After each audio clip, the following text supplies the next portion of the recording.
And if you want to share your screen. yeah, I'll go. Yeah, so let's get started. I will go ahead and introduce Dr. Jaideep Vadaya, and we have the great honor to have Dr. Jaideep Vadaya to come and give us this colloquium talk in the ECE department.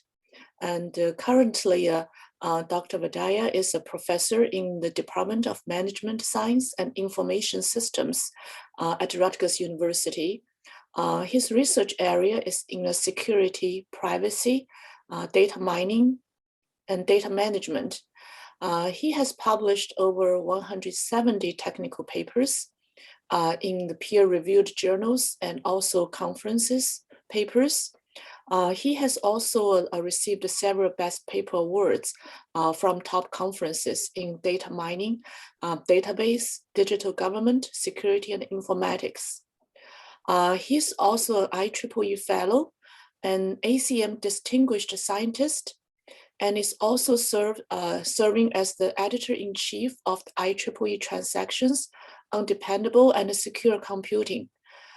He got his bachelor's degree from computer engineering in the University of Mumbai and obtained both the master's and a PhD degree in computer science from Purdue University. So let's welcome Dr. Vadaya to give the talk. And if during the talk you have any questions, you can use the raise hand feature in Zoom, and then you will be unmuted, and then you can ask questions. Or at the end of the talk, we'll also give you a few minutes to ask questions. Yeah, thank you. Yeah, Dr. Vadaya. Thanks, Jennifer, for that kind introduction. So let me start by sharing my screen and let me know if this is visible again. It should be. All right. I'm really happy to give this talk, and I'm really glad to actually see the large number of students that are already attending this. Again, let me point out, feel free to stop me at any time if you have any questions. I will try to monitor that, but in case I miss that, Christy, feel free to unmute people, when you see them raising the hand. So please feel free to stop me at any point of time. So today I'm going to give a seminar, or rather what I'm going to talk about is how to identify anomalies, both accurately and privately. And this is joint work with my colleague, Pericles Papakonstantinou, and our student, PhD student, Hafiz Asif, who actually just graduated. So Dr. Asif and Dr. Papakonstantinou, if you will. So before I get into the so-called meat and potatoes of this talk, let me start off with a slight digression and address the elephant in the room, i.e. the COVID-19 pandemic. And don't worry, this is not unrelated. I'm going to come back to anomalies or outliers in just a second. But we've seen what has happened with COVID-19, how the number of cases has just been going up. And now in the US, we are essentially what you would see call or term as the third wave. And overall, we have over 100 million people who've been affected by this, right? So this pandemic has just exploded, and it's impacted all of us. Way at the start, when it started last year, and basically around the February-March timeframe, one of the key problems that we actually noticed, that was actually reported in the news as well, was the issue with testing, or the under-resourcing in terms of testing for COVID-19. So you saw the New York Times saying, hey, it's delays in testing, which is setting back the coronavirus response. The Washington Post basically saying, okay, what went wrong with coronavirus testing.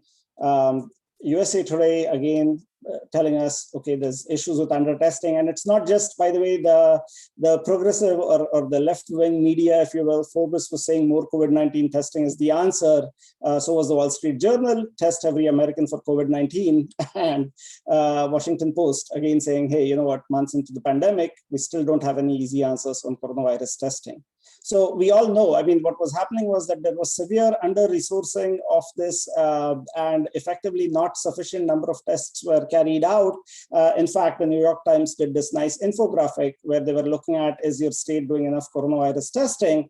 And pretty much the vast majority of the states were far below the targets. And this was all through, I would say, right.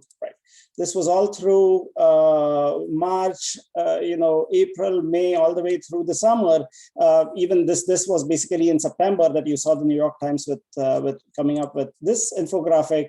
And since I'm in the business school, I thought I would put this up as well. The Wall Street Journal actually made the statement that COVID testing, not a cure, is what investors need to watch to figure out how to get America rolling again. So the issues were there in terms of we didn't know where COVID-19 was, what were the hotspots, and then what could we do to sort of control it, right? Now, technology came to the rescue, if you will. And by the way, the reason why this is related to everything else I'm going to talk about today is the last point that I just made. Hotspots, COVID-19 hotspots are actually anomalies, emerging anomalies, if you will. And what we really want to do is to sort of detect them quickly and accurately. So technology came to the rescue. As I mentioned, we had apps like COVIDNearby that came out, How We Feel, if you've used that. Basically symptom tracking apps where people could report their symptoms. Even, CMU came out with this app that Facebook put out, which showed you this interactive map and dashboard. People would report their symptoms, and then they would sort of just put it on the map and aggregate it and give you that information, if you will, right? And this has been done in the past for the flu. They came out with these things, and they were hoping that even if we don't have enough testing resources, we can use crowd sensing, basically getting people to put in their symptoms as a proxy, if you will, as a way to figure out where the, what are the emerging hotspots, what's going on, how is the disease progressing. A critical problem with doing any of this is privacy. Okay, and we know that simply releasing sort of aggregate data or just anonymizing data is basically insufficient for privacy. And this is, again, we know this for many, many years now, where a AOL searcher was exposed, or Netflix released its anonymous data, and guess what? It actually wasn't, it was anonymous, but it was possible to link back. And even in the health space, genomes, which are so-called anonymous, are identified, from the Personal Genome Project, and you can identify names and addresses of people. In fact, I had myself carried out this study. This was published in the American Medical Informatics Association, the Clinical Research Informatics Conference. It got the Distinguished Paper Award, where we basically said, hey, you know what, if you're looking even at very aggregate data coming from the Healthcare Cost and Utilization Project, that can be problematic. And this HCUP, or Healthcare Cost and Utilization Project, just tracks sort of all of the hospitals in all of the 50 states and basically gets aggregate statistics and puts that up in the form of contingency tables. So this, for example, you can ask questions like this: what are the number of hospital discharges in New Jersey of patients with ovary cancer in the entire year 2009? And you can categorize it, for example, by age and by race. And you get these answers, which is basically a contingency table. The red stars that you see over here is basically information that has been suppressed because it's coming from less than 10 patients or less than 2 hospitals or clinics, if you will. And they were assuming that this would be sufficient to protect privacy. We basically figured out that if you issue a query to HCUP.net, which is available online and free, you can retrieve information on specific diagnosis, conditions, procedures, get a bunch of different outcomes and measures, and categorize the results, again, on different characteristics like patient age, gender, and so on. The neat thing is you can actually create linear programming models and run sort of branch and bound algorithms to infer bounds on all of these things that sort of look up as purely suppressed. So, for example, this question that I was talking about, number of hospital discharges in New Jersey of patients with ovary cancer in 2009, it's very easy, again, straightforward. You can figure out that the number of Native Americans we can just fill out, right? There's only one box over here, and the same for these, 1, 3, you can fill these numbers out.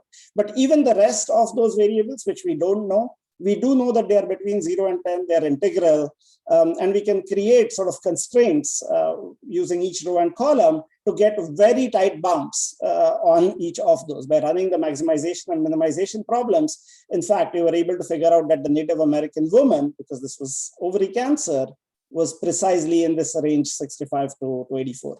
And in fact, when you link with additional data, for example, in this case, we were able to figure out that there was exactly one Native American woman who was diagnosed with ovarian cancer. She went to a privately owned not-for-profit teaching hospital in New Jersey with more than 435 beds. She didn't pay by private insurance. She had a routine discharge. She stayed for about 34 days. The averaging gives you a fraction, if you will. And her home residence was in a county with 1 million+ residents. Her age was exactly 75 years. And when you sort of remember, back to Latonia Sweeney's seminal work, if you know the gender, you know the zip code, you know the birth date, you know the age, you can re-identify a large number. In fact, her original study said about 97%. That's gone down a bit, but still over 60 to 70% of Americans you can exactly re-identify with just those 3 pieces of information. And clearly, we are able to get a lot more data in this particular case. So this, by the way, just as an aside, this got the Distinguished Paper Award, and we actually told HCUP about this, and guess what they did? Because we had some technical solutions, but the funny thing was that they did not incorporate any of the technical solutions. The only thing they did was that now, when you go to run a query on HCUP.net, they basically put a pop-up before you ask a query saying, please do not re-identify people, which is kind of funny, or not funny in fact, but whatever, that's the end result. So the reason I bring this up is to say that aggregate data can pose a serious problem. Okay, aggregate data, even if it looks like it's been, okay, it was data for the entire year, doesn't help. Okay, you can always find sort of issues. And when we come back to the symptom tracking with COVID-19, we actually looked at potential identifiability of people.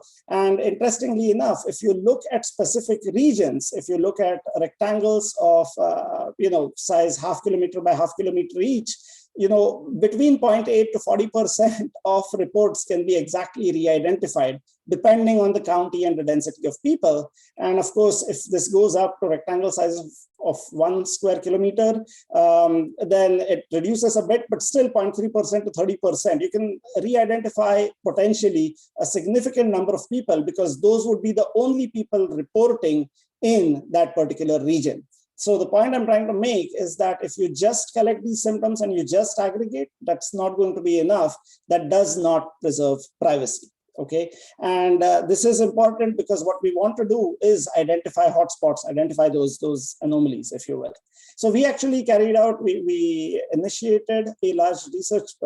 We initiated a research effort, was supported through a rapid grant by NSF in last May and also supported by NIH, where we wanted to come up with a system called COVIDNearby, a crowd sensing app that would guarantee privacy. And this was actually, again, with colleagues at the Rutgers School of Communication and Information, Vivek Singh over there, and epidemiology, so School of Public Health, Stephanie Shao, who's assistant professor in the department in SPH. So we put this together, and I'll come back to this. I'm now going to switch gears and go back to anomalies. And then at the end of this talk, I'll come back to COVIDNearby and show you how the interim work that we've done sort of helps us to identify those anomalies, those hotspots, and do that in a private way. So with this digression, if you will, but I wanted to give you this sort of backstory that it turns out even to solve problems, to look at crowd sensing within the context of COVID-19, we do have to care about privacy. And if we can do this properly, then, if we can identify anomalies and hotspots, then hopefully such apps would be useful in these cases or in future pandemics, if you will, as well. Again, if you have any questions, just feel free to sort of stop me at any time, okay? But now I'll come back to the main topic, if you will, not the application of it in COVID, but the main topic of my talk today, that is outlier or anomaly detection / identification. And again, if you're not aware, pretty much all of us know what anomalies or outliers are, but these are essentially exceptions or abnormal records, abnormal points, what have you, which look different, so to speak. And outlier detection or anomaly detection, anomaly identification has a ton of different applications across a whole bunch of domains. So for example, in finance, credit card fraud or insurance fraud, insider trading, trading, money laundering, all of these are applications of this because we are assuming that they are not frequent. They are rare events that are occurring. In healthcare, finding the malignant tumors, gene mutation, even this pandemic, extremely rare events, which are very abnormal. Again, yes, those are anomaly identification or outlier detection, if you will. This has applications even in cybersecurity if you're trying to find intrusions, or spam is not a great example because of the sheer quantity of spam that actually occurs, but intrusion detection definitely is a classical example where you would use anomaly detection as well. And then in law enforcement, if you're carrying out surveillance, you're trying to identify potential terrorists or potential problems, if you will, same thing. What you would need is a mechanism, a way to detect outliers, detect anomalies. So I am going to look at one particular example right now, just because it's really simple to go through, and I can use that to sort of demonstrate the actual concepts. But whatever we've done in this space applies essentially to any and all of these applications, because we are looking at the fundamental problem and developing techniques for this. So the application I'm going to look at is how to flag money laundering transactions in a privacy preserving manner. And I care about privacy, so that's why we're going to look at it in this sense, but I'll discuss what I mean by privacy in this context. So for now, because I want to show you a really simple example, I'm going to look at identifying identifying anomalies based on a single feature, which is the amount of money that is transferred, and the frequency, meaning how many times was such a amount transferred. Okay, so I'm going to look at only the amount that is transferred, and then on the basis of how many such transactions occurred, looking across all amounts, I'll try and decide whether a certain thing is an anomaly or not. Clearly, this is extremely simplistic. In real life, we are looking at a bunch of other features as well, but that's perfectly fine. This will just help me to sort of clarify the actual problem and the solutions to you as well. So that's why I'll go with this. So one other point I should make is that in this case, again, we are looking at anomalies or money laundering transactions that are markedly deviating from other records. So if you look at this picture on the right, these are all the normal transactions, this blue cluster of points over here, and that dark blue single point, since it's all by itself, is essentially the anomaly. It is deviating from the normal records. And you could assume that this is a money laundering transaction. Normal would be sending money to your family or whatever else, to your friends, if you're paying for something, whatever it may be. And in the context of this, accuracy really is mission critical, meaning I do care about finding the anomaly over here. I can't tolerate a whole bunch of false positives, if you will, or vice versa. I can't just ignore it and have there be a bunch of false negatives, if you will. So accuracy is mission critical in terms of identifying the anomalies themselves. The one other point I'll make is that we are looking at anomalies in a data-dependent manner. So what I mean by that is that we decide, or rather we consider something to be an anomaly if it is markedly deviating from other records, from what is occurring in real life in other cases. So over here, this thing is very different. This dark blue circle over here is very different from this cluster of blue points. If instead the picture was like this, then that same point, nothing has changed about the dark blue point, but it's now within the cluster, if you will, and it would be considered normal. So what I care about is a data-dependent notion of anomalies. Something will be an anomaly if it is different from all of the other records that are there. And this is actually crucial because in many real-life cases, what we care about are indeed data-dependent definitions, if you will. And this poses a really critical question from the perspective of privacy. So there's a big privacy puzzle here, because if we have high accuracy, meaning I can perfectly identify, then there is no privacy for outliers, no privacy for the anomalies. And in some sense, that is fine, because our job, our ask, if you will, is to find these records. So in some sense, we do want to find these records. So the fact that there is no privacy for these is fine, but we do want to ensure privacy for all of the other records. However, because the notion of anomalies is data dependent, if I have no privacy for outliers, effectively I have no privacy for data defined normals as well, because I automatically know what would be a data defined normal, because the whole notion of anomaly is data dependent. So in effect, I have this problem that even if I'm okay with revealing the information about the anomalies, how do I still protect these normal points, if you will, correctly? And how do I make sure that their privacy is sort of protected? So in some sense, our answer should not be leaking information about the normals. And I will formalize this notion in just a few minutes, but I wanted to give you the overall intuition of this. So now I'll talk about, basically differential privacy, which is the state-of-the-art model that is used typically for protecting privacy. And I'm going to show you why that doesn't work. And then I'll talk about our notion of privacy, then come to some of the constructions that we have for ensuring this and show you the empirical evaluation, and then go back, if you will, switch gears back to its application. In just a minute. But let me start off with differential privacy and sort of show you why it's not an accurate, why it doesn't work, why it's not appropriate for this problem. And then, as I said, I'll go into our notion of privacy, show you the constructions, both a DP to SP compiler, as well as a specific construction for designing mechanisms, and then move to the empirical evaluation. So before I start, I just want to briefly mention the setting. We are looking at a centralized setting for now, though this can again be generalized for distributed setting. Let's look at the simple case where there is a curator who is trusted, who has access to all of the data, and will be using some algorithm M, some mechanism M, to sort of answer queries. What are the outliers, or is this thing an outlier? And then there's a querier who is asking questions to the curator and getting back answers from the curator. So the privacy will be over here. The curator does have access to all of the real data. The curator will be doing something to protect privacy and then providing the answer back to the querier. So we can just view this as a mechanism X, if you will, which will be applied on the data X, and along with the query, and then providing us an answer.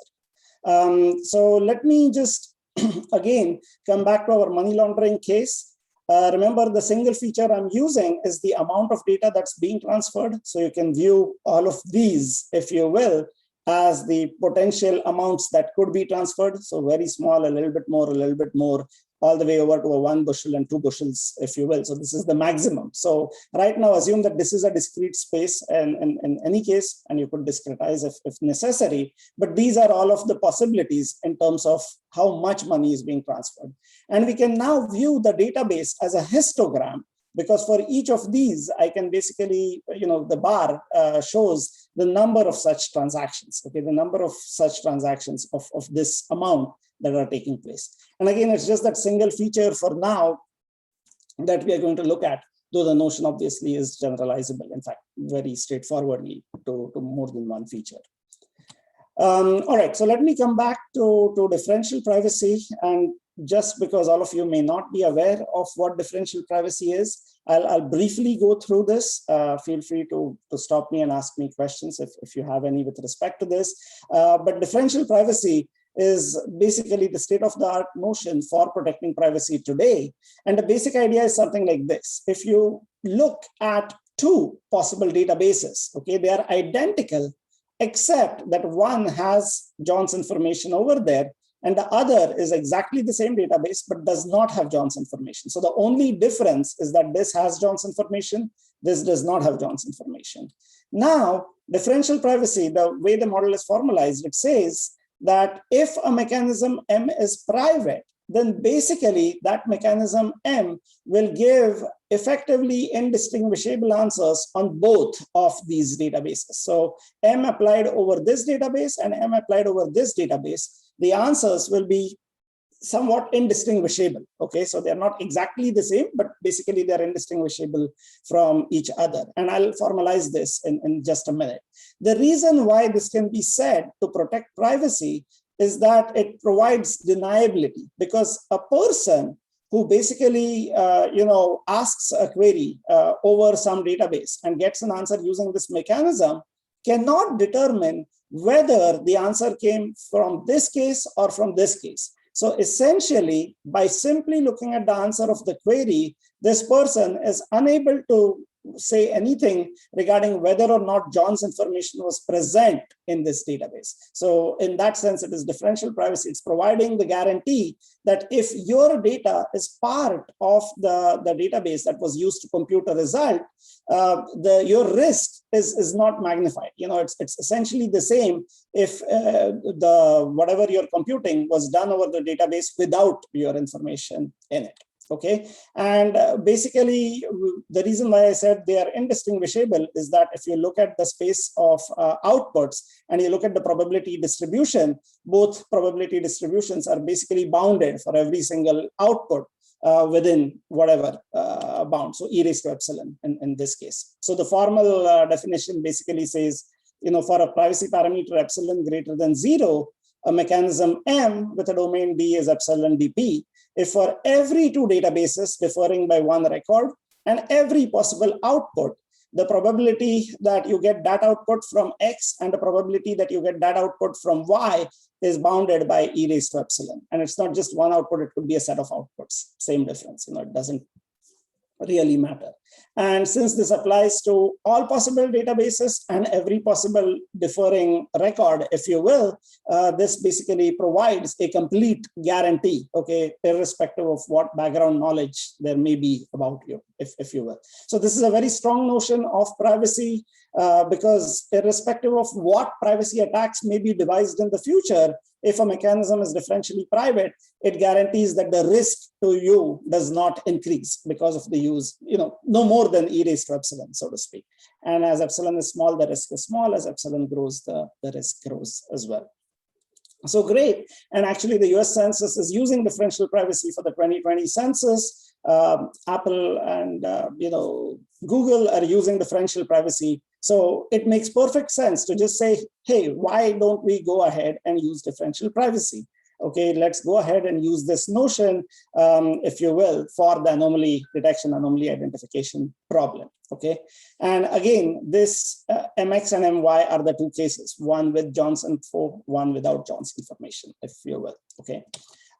So before I go into why differential privacy won't work for anomaly detection, I'll just talk briefly about the notion of anomalies we are using. It's very simple, very straightforward.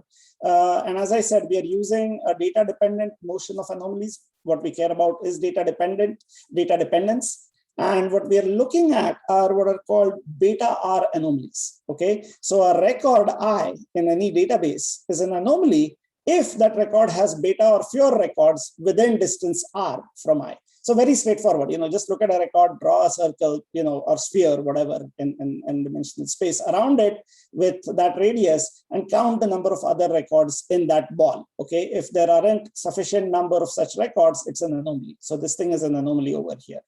And the assumptions are, of course, that outliers or anomalies make up a small percentage of the total records in a database. And in fact, a small change in the database doesn't alter a record's outlying behavior. This is a robust notion, if you will. And in fact, databases are sparse as well. I'll come back to that in a minute. But this is the notion of anomalies. This is a fairly old notion of anomalies, but it's nice because it actually encapsulates or it captures a lot of different notions of anomalies as well, including statistical notions. It can basically capture all of those, if you will. And instead of just finding all anomalies, I'll in fact, we could ask that question. Given a database, identify all the anomalies, detect all of the anomalies, and that would be called anomaly detection. Okay, so just look at the database, give me all of the anomalies that are present there. And when we look at this problem, you'll find out that DP has very poor accuracy. So let me just give you a very simple intuitive way of understanding this. What you see on the left and right are two databases that are neighbors. The only difference is this thing over here, okay? So there's one extra record of a single bushel, so to speak, okay, this extra transfer. Now for beta equal to 5 and R equal to 1, if I ask for anomaly detection in this database, the answer is just this thing. Okay, this is not an anomaly because it's not even present. It can't be an anomaly if it's not present in the database. On the other hand, over here, the answer is both of these. So both of these are anomalies because both of them are abnormal. There are not that many other records that have this and are close enough. The problem that occurs is that I could ask a question. Okay, in fact, let me make it even easier. Instead of just saying, give me all anomalies, let me ask a very simple question. Is this single bushel one of the anomalies? So I could ask a so-called anomaly identification question. Okay, is this bushel, is this kind of record, is that an anomaly?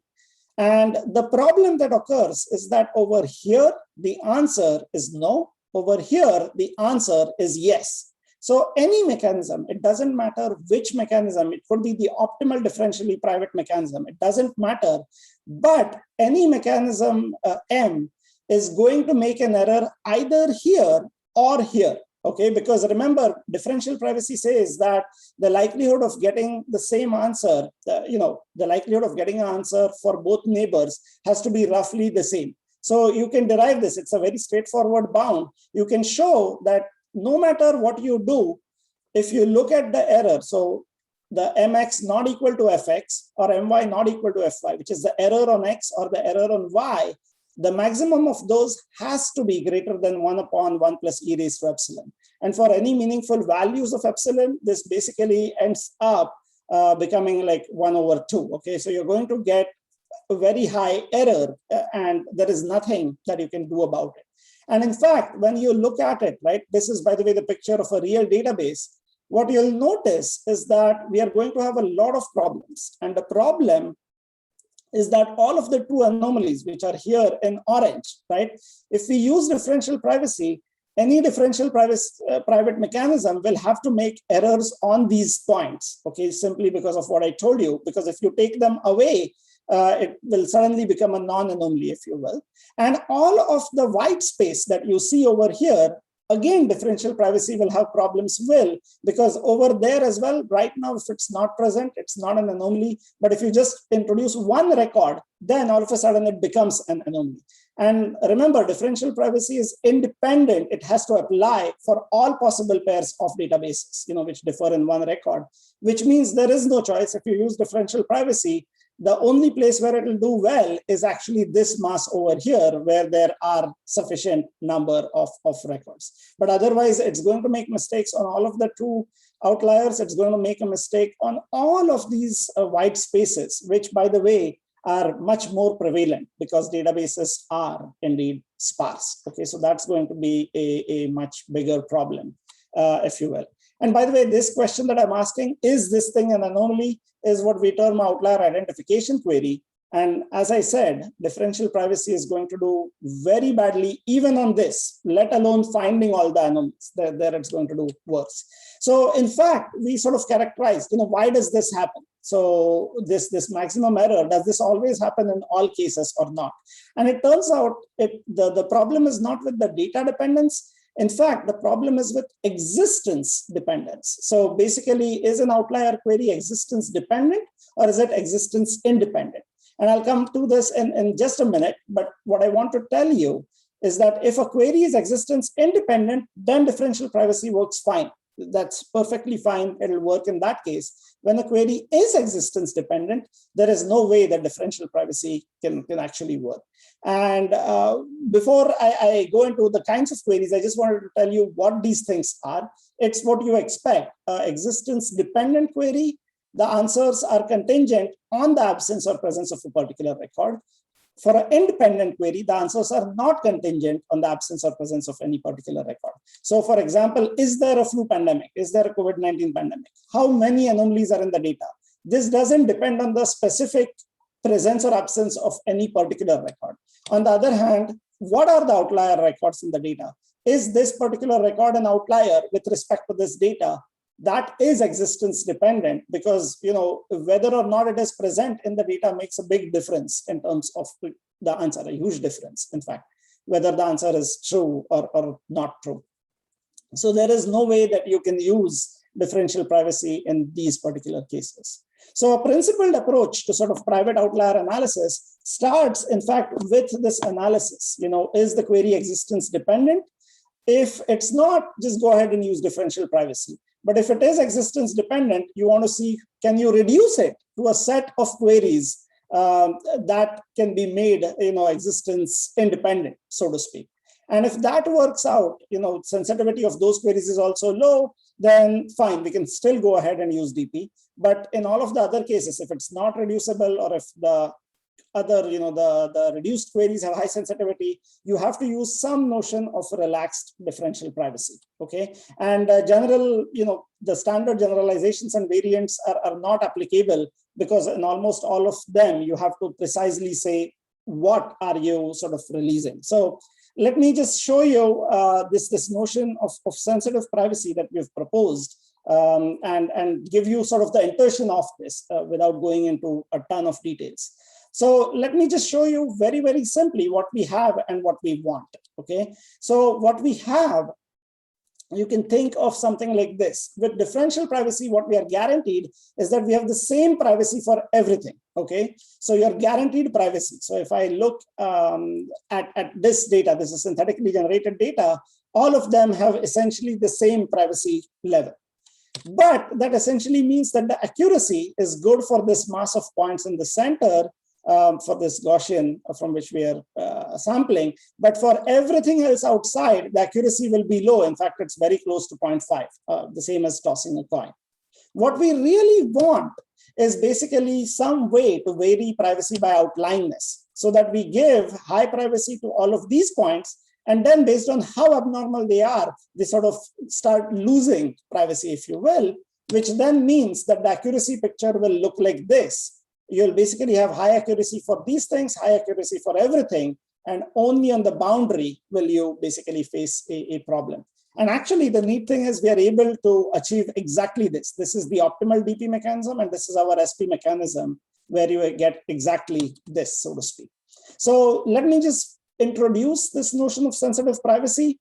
What we are going to say is that we want privacy protection of every record that either is or becomes normal under a small change in the database. So again, privacy protection of every record, just like differential privacy.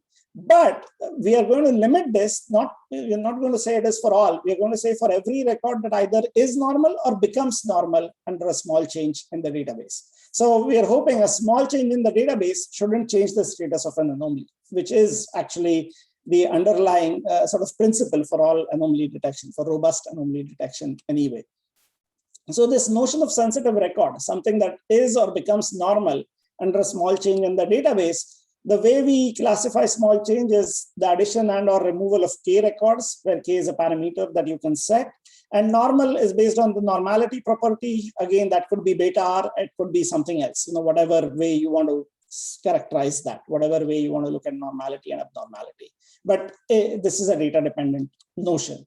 And therefore, the sensitive privacy definition looks just like differential privacy. In fact, it's exactly the same. We have this extra parameter K, and now we have epsilon K sensitive privacy. The only difference is that for every XY in the set of databases, differing by one record that is K sensitive, so to speak, then we protect X and Y and basically get bound the output within e raised to epsilon. And when K is 1 versus K is 7 versus K is 14, what you can see is as you increase the value of K, more and more sort of points become normal and are protected. So quote unquote, K equal to infinity, everything eventually can be normal and everything should be protected. That's very similar to differential privacy, but with K equal to 1, we get a sharp sort of boundary, if you will. And this can be set based on the application, so to speak. So I'm going to, because I don't want to spend too much time on this, I'm going to try and just run through our constructions and just give you a very, very sort of brief idea of this when we are looking at DP versus SP. But I want to just show you why we are doing better. Okay, so remember in our original case, I showed you these two databases and said, oh, there is going to be a problem because the answer here is no, the answer here is yes. And these two are considered neighbors by DP. when you look in the SP case, okay, so how far from X is the closest database where the answer is going to be different? That is what we sort of care about, okay? And the neat thing is, since we only allow things to be considered as neighbors if they are sort of differing in a sensitive record, and it depends on what is sensitive, you basically see I can't consider these two to be directly neighbors under SP. I have to sort of slowly first increase a value here, then increase a value here, keep increasing, blah, blah, blah, until I end up with this thing. And now the sensitive privacy guarantee will be on all pairs of these, and you'll have a standard composition that sort of applies. But because this distance has increased, that is why basically we can do better, if you will, in terms of accuracy. So again, I don't have really time to explain this, but you can characterize this in terms of the minimum discrepant distance, basically a way of just saying over the space of all possible databases, what is the distance between pairs of databases for which the output is different? What's the minimum distance that is going to be there? And you can relax things, basically plain differential privacy, by that amount. Okay, so that is essentially what is going to sort of happen. So essentially, once you have this minimum discrepant distance, it induces a metric over the space of all databases, if you will. And that's what we end up using. In fact, what we have are two different ways for doing things. One is that we have a compiler for an arbitrary, GI, arbitrary database and arbitrary question, which will take a differentially private mechanism, whatever it may be, whatever you want it to be, and then relax it. So basically, it takes any differential private mechanism that you have, and then the delta, which is a lower bound actually on that distance that I showed you, and essentially relaxes the privacy guarantee by that amount. So the actual mechanism is very simple. You basically just sample from the differentially private mechanism, and then you essentially relax it appropriately based on the delta. And that's it. And then you return the so-called answer, and you're perfectly fine. Again, I don't have time, but I would be happy to discuss this. We've basically shown that as long as the mechanism is a valid epsilon by 2 differentially private mechanism, and that delta is indeed a lower bound on this relaxation, and delta is 2 Lipschitz continuous, we can show that the new compiled thing is going to be sensitively private. Okay, it is basically going to be sensitively private, so to speak. Just to show you a picture, if you've got a very bad mechanism that just answers, that tosses a coin and everything, we can still see that it improves a little bit over here. If you take a more meaningful mechanism, you can see that the more meaningful differential private mechanism is still improved. So obviously the reds are still where we are making an error, but all the blue areas are where we have reduced the error significantly, in fact, exponentially, as a matter of fact. And instead of doing that, so this, by the way, will work for any differentially private mechanism. Okay, that's it. It's going to work in all cases. We can have a straightforward way.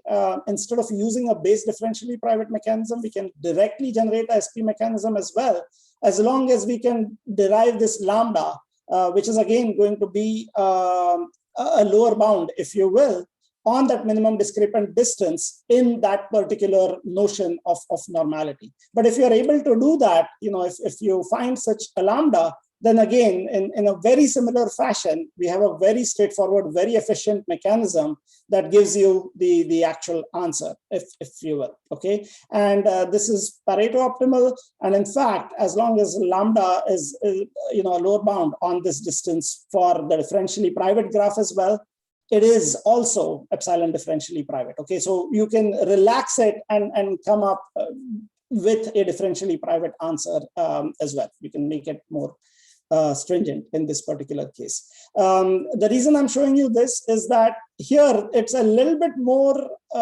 problematic. I'll come back to that in just a minute, because for any notion of anomaly, you now need to first find a lambda and then use the construction. So we have done this for the beta R outliers. We do have a straightforward way of computing this for beta R outliers, so you can use it. But if you want to use a different way of doing outlier detection, you will have to find a closed form solution for lambda. That's future research, if you will. And the neat thing is, once you do use this, actually the error is significantly reduced. U of lambda k is sensitive private. And in fact, for non-sensitive records, the error is exponentially reduced. Okay, so again, I can't go into this for lack of time, but for typical outliers and inputs, our instantiation actually has an error probability less than e⁻² epsilon beta by 5. Remember, beta is the threshold for beta R outliers. That's normally a pretty large number, like thousands or whatever. And therefore, the error is significantly small. It's exponentially small in any case. So I just want to show you what happens actually, the experimental evaluation where, how we actually perform. And we looked at this in the context of many different data sets. Some coming from the trucking or logistics industry, some coming from credit industry, others coming from healthcare. And in all cases, you can basically see this is the error of the sensitive privacy mechanism, and this is the error of the differential private mechanism. So the differential private mechanism actually makes an error, very close to 0.5. It's 0.475 to be precise, essentially for all of the true anomalies. Whereas the sensitive private mechanism does significantly better. Okay, it's actually able to do exponentially better, as I mentioned. So without showing you that, let me just put it this way. Regardless of whether you look at anomalies or non-anomalies, on the whole, if you look at the F1 score, B1 and B2 are baselines from naive sort of mechanisms, sensitively private mechanisms. Naive differentially private mechanisms. This DP is actually the optimal differentially private mechanism, and SP is our sensitively private mechanism. You can see the F1 score significantly improves for all of those. It's not that great for mammography and thyroid. That's actually due to the number of features. But nonetheless, it's still doing way, way better than what you could do with differential privacy. So this is true whether you look at normal records or abnormal records. Actually, to be entirely honest, for normal records, pretty much we give you the same privacy, and therefore the error is also the same. Differential privacy is anyway doing well for normal records. So we are doing as well as differential privacy over there. We're not doing any better. It's really over the abnormal records where differential privacy does horrible, and that's where we actually do well, in particular for the application, which is sensitive in terms of accuracy. So in this sense, and I'm really running out of time, so let me just say, what we've done is that we have this general definition of sensitive privacy, which will work for all kinds of anomaly identification. In the specific case of beta R outliers, we have a framework for giving good lambda as well. So we have a specific way, we have instantiations of the mechanisms that will actually work as well. Some difficult or open problems. For now, what we are doing is only for anomaly identification. Okay, so for basically finding out if something is an anomaly or not, answering yes or no. If we ask the question, what are all of the anomalies? We don't yet have a solution. So outlier detection itself, we don't yet have a mechanism for this. Extending this for different forms of anomalies. So again, beta R works quite well. It encapsulates sort of statistical notions, but if you're looking at neural network-based models, for example, that is not captured by beta R outliers, and that is going to take quite a bit of additional research in coming up with the relaxations over there. So we do have to look at that and instantiate it, for KNN, LOF, density-based outliers, and so on. So let me come back now for a second, back to my original notion of COVID-19. Remember, I was talking about these symptom tracking apps and saying that privacy is an issue. What we really want to do is identify COVID hotspots. Now, under the framework that we have, you can look at COVID hotspots, and it turns out that detecting COVID hotspots is actually existence independent. It is not contingent on the absence or presence of any particular record. So you can use differential privacy in this case. You don't have to go for any relaxed notion. And in fact, that's exactly what we do. We come up with a solution for this, but there are a bunch of challenges. A, it's spatiotemporal privacy. You're looking at location of points and when the reports were made. So it's changing data because people put in records, those records need to go away, perhaps after 14 days, what have you. There are an arbitrary number of queries that can be asked. Okay, so there are an arbitrary number of, I may be interested in my neighborhood, you may be interested in your neighborhood. So I want to enable that.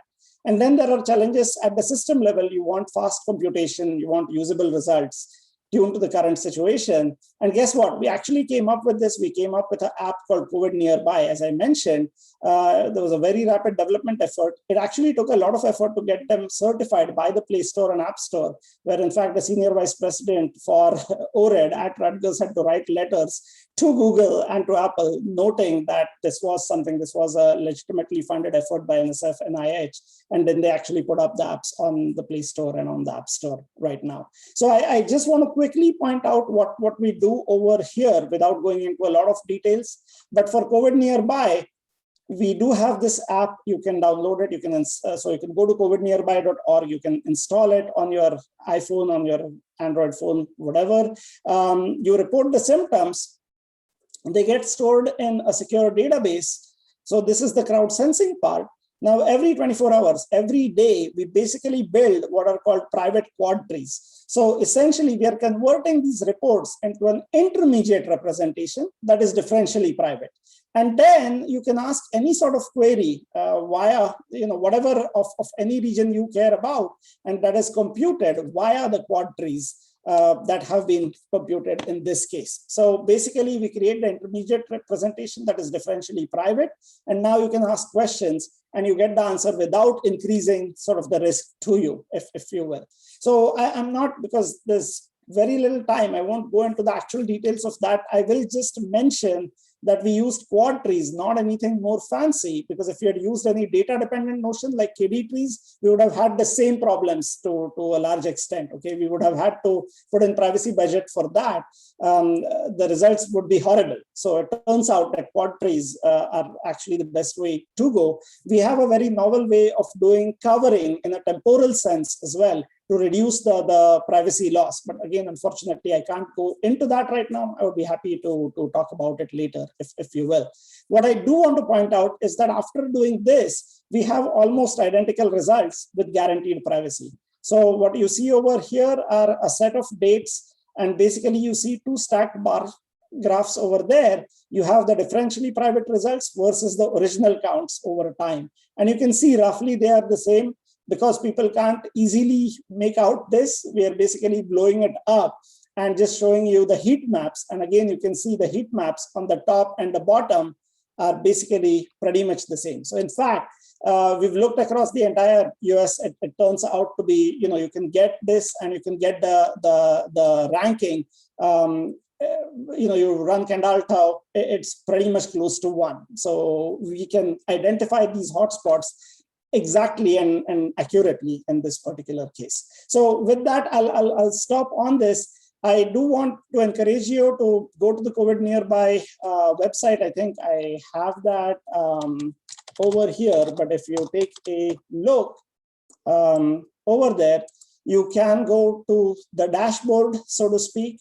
And at the start, what you see are confirmed results, but basically you can change this to look at specific regions. And again, you just zoom up and you can get a note of how many people are reporting symptoms, how many people are not reporting symptoms. And the point is that all of this that you are actually getting is guaranteed to be differentially private. So it is resilient to all attacks that you may basically see. But feel free to look at the app, to download it as well. And the point I wanted to make is that once we have this understanding, we can actually detect hotspots in this particular case. And for the data dependent notions, we have to go back to more relaxed notions like sensitive privacy. All right, with that, I'll stop for questions.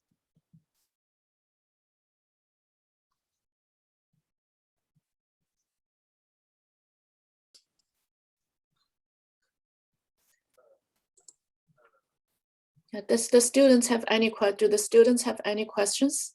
They have any questions? Go ahead, you can ask the questions.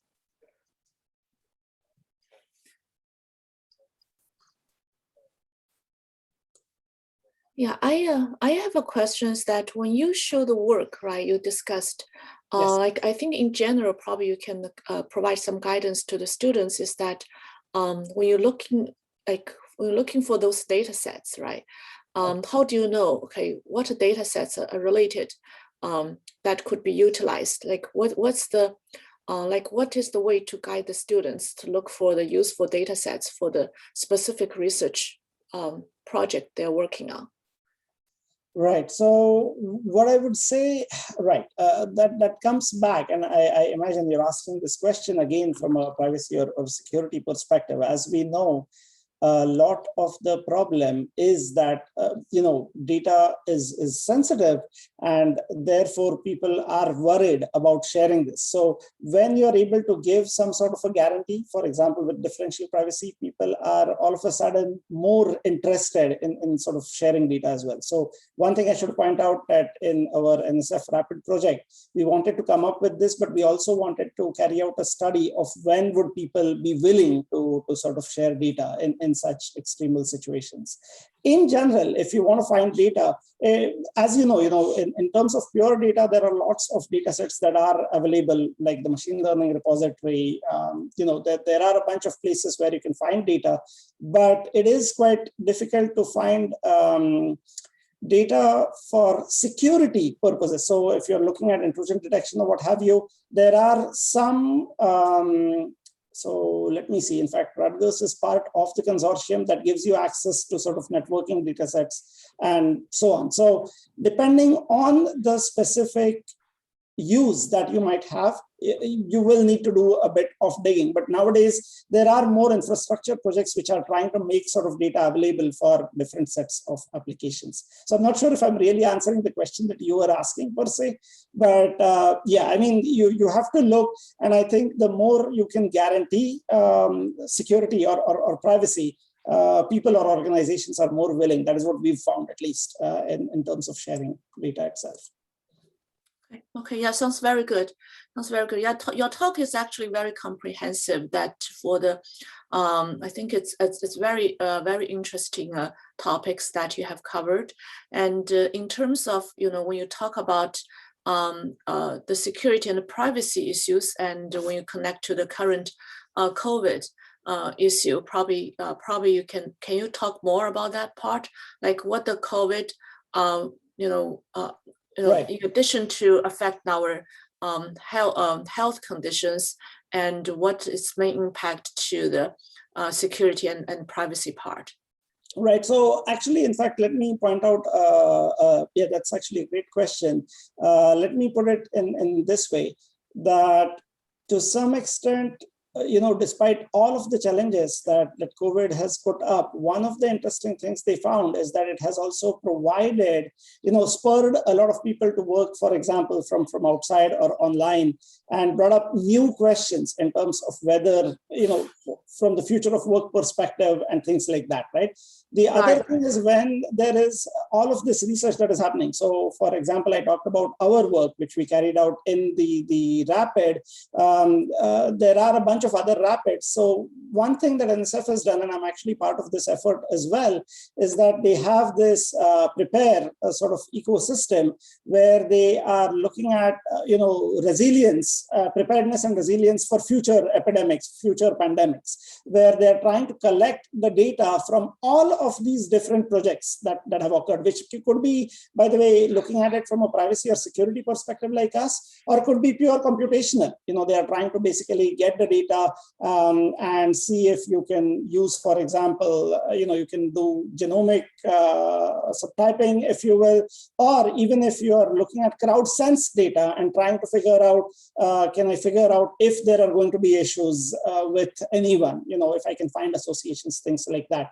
So they are putting together, in fact, Jeanette Wing has this project which is collating data from all of the different rapids together, and the Prepare Consortium, the virtual consortium, is actually making access to this available as well, and running a bunch of workshops which are trying to look at the issues in the context of COVID. I mean, and one of those was exactly, we saw all of these problems with the sharing of data. And even, for example, when we are providing the vaccines now, how do we make sure that the supply chain, you have visibility across the supply chain to figure out where the vaccines need to go and what to do. So there are all sorts of interesting questions that people, there's been a lot of attention being paid to it right now, simply because of this sort of disruption of all of our lives. So, yeah.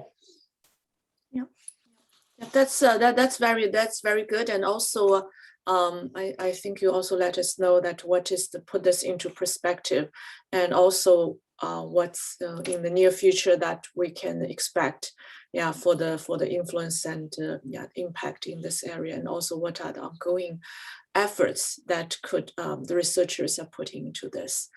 This is I think it's very informational for us. Yeah, I apologize. I went a bit fast because of the, I should probably focus a bit more, but I thought it would be nice. This was one of the rare cases where we had actually been working on our anomaly identification and outlier detection in the context of privacy. And when COVID came around, we actually realized that this could basically be used to identify hotspots. And the problem was that all of these things that were out there, were just doing pure aggregation, which is really problematic. So we ended up basically working on that and using some of the results that we had come up with in a prior NSF project. But then I thought it would be nice to talk about both in some sense, given that they are related, or at least in the same context.